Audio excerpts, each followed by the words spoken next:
Good day, CarView buddies! So ngayon nga, nandito kami sa Shimmer and Shield dahil nagpapaceramic coating kami. So while waiting, may gusto lang ako i-share sa inyo. So ngayon, mag-unbox tayo ng maliit yet very useful na gadget. So ito yung para maging wireless yung Android Auto and Apple CarPlay nyo sa infotainment. So ayan, napakaliit at napakagaan, kaya napakaliit lang din ng kanyang box. Para lang siyang kahanang baraha or di kaya ng salon pass. Box ng salon pass. So dito sa harap, meron siyang screenshot ng Android Auto and Apple CarPlay. While dito naman sa likod is yung mga promises. So ito pala yung magiging kapalit ng USB cable nyo para ma-connect nyo yung phone nyo sa infotainment screen wirelessly. So, important information dito, CarView buddies, is pag nag-avail ka nito, yung infotainment mo dapat is meron siyang wired na Android Auto and Apple CarPlay. Well, yung phone nyo dapat is supported talaga siya ng Android Auto and Apple CarPlay kasi yung mga older version is wala siyang ganun. Well, hindi siya magmamagically na magkakaroon ng ganito kahit mag-avail kayo. So, ito pala, CarView buddies, is nabili lang namin siya sa Shopee. So, ang presyo niya is 459 pesos and nagsisale din siya sa mga 300 plus. And ito yung pinili namin kasi nga isa to sa pinaka-affordable. Kagaya nga sa comments o sa mga nag-reviews is effective daw talaga to. So, susubukan din natin para mapakita rin namin sa inyo, CarView buddies. So, ayan, 5.5 yung ratings niya. So, makikita nyo rin dyan, CarView buddies. Yung link pala na to, CarView buddies, is nasa screen na and nasa description para same supplier tayo. So, para yung ipapakita namin dito is same na same dun sa mabibili nyo. Now, CarView buddies, i-unbox na natin to. So, galing pala to sa Bulacan dahil dun yung supplier niya. So, mga 3 days natanggap na namin siya agad. Ayan. So, meron tayong 3 items sa loob. So, ito, isang manual. Then, ito yung main gadget natin. So, if ever na USB Type-A yung saksakan nyo, well, hindi na kayo gagamit na itong isa. Kasi ito, USB Type-C. So, meron kasing infotainment na Type-C yung kailangan. So, ayan. Meron silang adapter.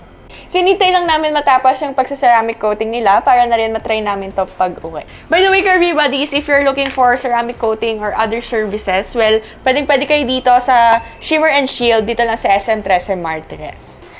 So, pwede nyo silang tawagan or you may visit here agad. And, thank you po ulit kay Ma'am Angel dahil nga in-accommodate po nila kami here and dito ginamit rin namin yung kanilang room. So, pwede kayo dito sa lobby nila habang naghihintay magpa-ceramic coating or di kaya dahil nasa SM naman kayo, pwede kayo mag-grocery or mag-shopping muna. A few moments later. Napakakintab niya, CarView buddies. Tingnan nyo naman. Dali, dali!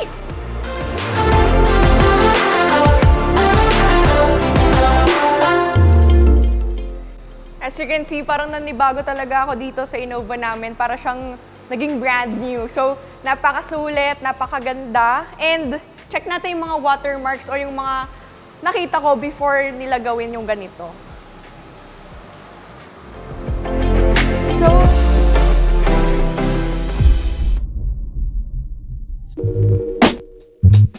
good day, CarView buddies! So ngayon nandito tayo sa 2025 Toyota Race ni Kuya Mac dahil ito yung merong Android Auto and Apple CarPlay na wired. Mostly kasi sa mga Toyota is meron na siyang kasamang Android Auto and Apple CarPlay pero wired nga. And yung amin kasi sa Innova is gawa nga naka-Alpine infotainment kami, Google OS yung meron doon, so wala siyang Android Auto and Apple CarPlay. Like I said, CarView buddies, dapat naka-wired kayo para gawin natin siyang wireless. And now, let's start pairing our Android phone to the infotainment pero dapat naka-registered siya as a Bluetooth device. So first, pupunta muna tayo dun sa settings. Then after that, pipindutin natin tong Bluetooth, tapos yung paired device list. So if ever naman na wala dito sa paired device list, CarView buddies, yung paired device yung pipindutin nyo. So ito, Ryan's Note 10. So, if ever na nakakonect na siya, isang beses lang yun, hindi mo na need i-connect ng i-connect. Basta ang importante is naka-paired siya at kilala ng infotainment mo. So, pindutin lang natin yung yes. Then, ayan, naka-paired na siya, CarView buddies. So, kung paano man yung pag-pairing nyo, CarView buddies, depende yan sa infotainment nyo. Pero dito sa Toyota Race is ganito siya. So, ngayon paganayin na natin yung wireless Android Auto. So, buksan lang natin. And dahil nga yung USB port natin here is Type-A, so ito lang yung gagamitin natin.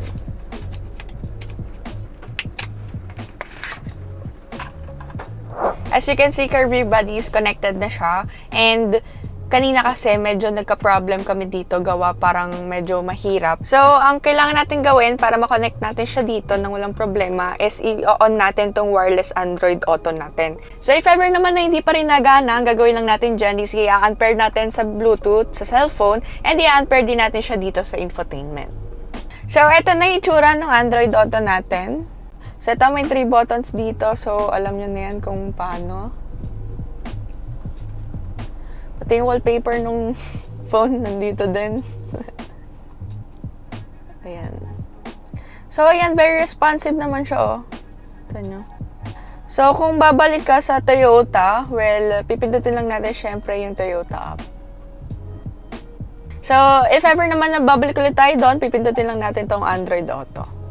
Now naman, try naman natin siya sa Apple CarPlay. So, magpa-pop up na lang siya agad dito sa screen nyo pag mag-prepare. So, punta lang tayo sa Bluetooth settings, then hanapin natin siya doon.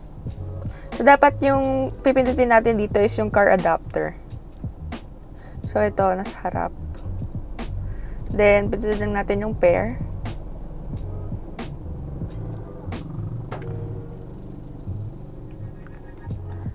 So, ayan, na-connect na natin siya and ang bilis niya lang mag-pop up sa screen. So, yung pairing process pala nito is if ever na-pair nyo na yung Android Auto nyo or di kaya yung Apple CarPlay, once na pumasok ulit kayo dito sa vehicle nyo, automatic na mag-pair na siya basta naka-on yung Bluetooth nyo. So, mas safer na rin siya CarView buddies kasi hindi na tayo magsasaksak every time. And of course, mas maganda na siya tingnan, gawa napaka-neat.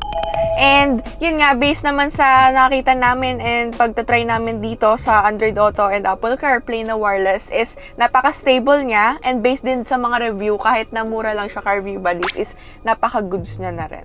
So, if ever CarView buddies, nagagamit nga kayo ng wireless Android Auto or wireless Apple CarPlay, well, dapat meron tayong charge sa cellphone kasi nga nakain siya ng extra battery. So, if ever you're interested, CarView buddies, pindutin nyo lang yung malapit sa mismong screen ng video na to dahil meron dyan affiliating link. So, if ever pinindot mo yon, dun ka mismo sa seller namin mapupunta dun sa link na yon. So, that's all for this video, and if ever nakatulong to sa inyo, huwag nyo nakalimutan dyan mag-hit like and subscribe to our YouTube channel, CarViewPH. And don't forget to hit the notification bell para lagi kayong updated sa mga susunod na videos. So, see you in our next videos! Bye!